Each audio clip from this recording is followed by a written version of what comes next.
క్షీరసాగర మదనం జరిగినప్పుడు ఆ అసురులు సురులు అటు ఇటు వాసుకితో ఆ మందర పర్వతాన్ని మదిస్తున్నప్పుడు మొట్టమొదటిసారిగా పుట్టింది ఏంటంటే హాలాహలం.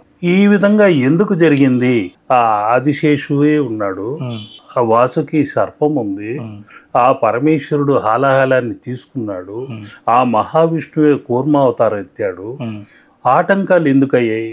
అమృతం రావాలి గాని హాలాహలం ఎందుకు వచ్చింది, విఘ్నం ఎందుకు కలిగింది అని అన్నప్పుడు పరమేశ్వరుడు చిరుమందహాసంతో, బాబు మొదట ఏ కార్యం ప్రారంభించినా వినాయకుడిని ఆరాధించాలి, ఓం విఘ్నేశ్వరాయ నమః అనుకుంటూ కోరుకుంటూ ఆయన అనుగ్రహాన్ని పొంది ఆ తర్వాత మీరు ప్రారంభించాల్సింది. అందువల్లే మీకు హాలాహలం అందింది.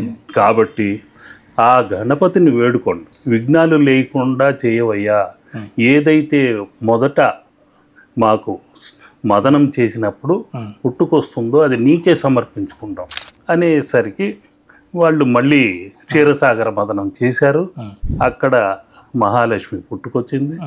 అంతటి అందమైన అమ్మాయి సరాసరి వచ్చేసరికి దేవతలందరూ ఇచ్చిన మాట ప్రకారం అసురులు కూడా ఒప్పుకోవడం జరిగింది. గణపతి నీవే తీసుకోవయ్యా, మొట్టమొదటిసారిగా ఏదైతే వస్తుందో ఆ అమ్మవారిని నీకే సమర్పిస్తున్నాం అన్నప్పుడు ఆయన తీసుకొచ్చి పుత్రికా సమానంగా తన తొడపైన కూర్చోబెట్టుకుంటాడు. అమృతము వచ్చిన వెంటనే ఆ మోహిని అవతారంతో విష్ణువు అందరికీ పంచిపెట్టడం జరిగింది. దేవతలకు న్యాయం చేకూర్చాడు.